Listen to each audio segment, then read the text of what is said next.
Bienvenue sur Lit Écriture. Hey les acharnés lecteurs, j'espère que vous allez bien. Aujourd'hui on se retrouve pour une nouvelle vidéo car je voulais vous présenter les livres qui ont changé ma vie.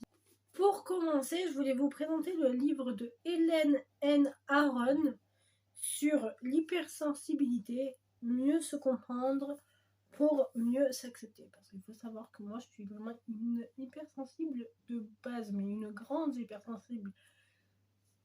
Et donc ça m'a vachement aidé. J'ai lu ce livre quand j'étais au foyer en centre d'hébergement de réinsertion sociale en 2019 ou en 2020, je sais plus. Dans tous les cas, je suis restée sur ces deux périodes, ces 2 années. Et donc en fait j'y suis restée 9 mois. Et donc en gros ça m'a aidé parce que à mieux me comprendre et à mieux me gérer cette hypersensibilité. Ça m'a aussi appris que l'hypersensibilité c'est pas un défaut, parce que j'avais trop tendance à le considérer comme un défaut et des fois j'avais l'impression d'être handicapée tellement. Enfin bref. Ouais. Ensuite, pour ce deuxième livre, je voulais vous parler de Inavouable, le livre de Sharon Jones, de la catégorie Albin Michel, ou Albin Michel, je sais pas trop comment ça se dit. Et en gros, c'est un livre, donc il y a beaucoup d'exercices de développement personnel. Et en fait, bon, je l'ai toujours pas terminé, parce que j'essaye d'y aller vraiment petit à petit. Ça fait depuis l'année dernière que je l'ai acheté, mais c'est vrai que c'est vrai que les exercices en fait c'est tellement prenant et ça demande tellement d'énergie que je préfère y aller vraiment petit à petit. Et puis il y a des trucs c'est dur, en fait on se rend compte que c'est un gros travail sur soi et que c'est pas évident en fait, donc voilà. Mais en tout cas, franchement je vous recommande de l'acheter à 100%. Ensuite, je voulais vous parler de Karma Beach de Stéphanie Abelan.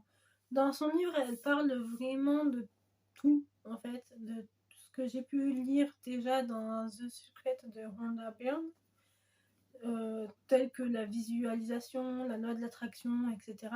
Elle reprend des définitions telles que ce qu'est le karma.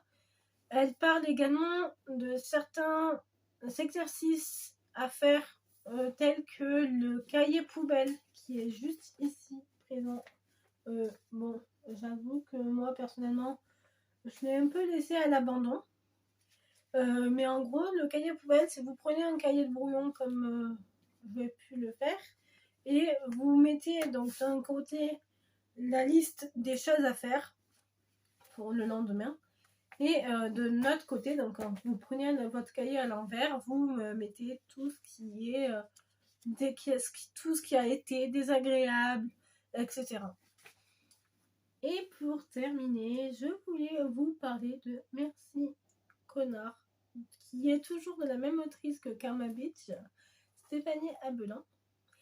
Donc en gros, ce livre m'a beaucoup aidé pour surtout savoir ce que je voulais dans mes relations mes relations futures et me libérer de certains blocages que j'ai eu grâce à mes anciennes relations. D'ailleurs, c'est ce qui m'a beaucoup aidé, parce que la preuve en est que je me suis enfin casée, et donc forcément maintenant je me suis retrouvée avec Unilivre 83 dont je vous laisserai le lien en barre d'infos et qui a fait un bordel pas possible dans les toilettes. Du coup, ça m'a un peu perturbée, je suis désolée. Sur ce, c'est la fin de cette vidéo. Je vous laisse vous abonner, liker, commenter, partager un max et surtout à la prochaine. Aujourd'hui, on se retrouve pour une toute nouvelle vidéo car je voulais vous présenter mes livres qui ont donc tout simplement changer ma vie plutôt.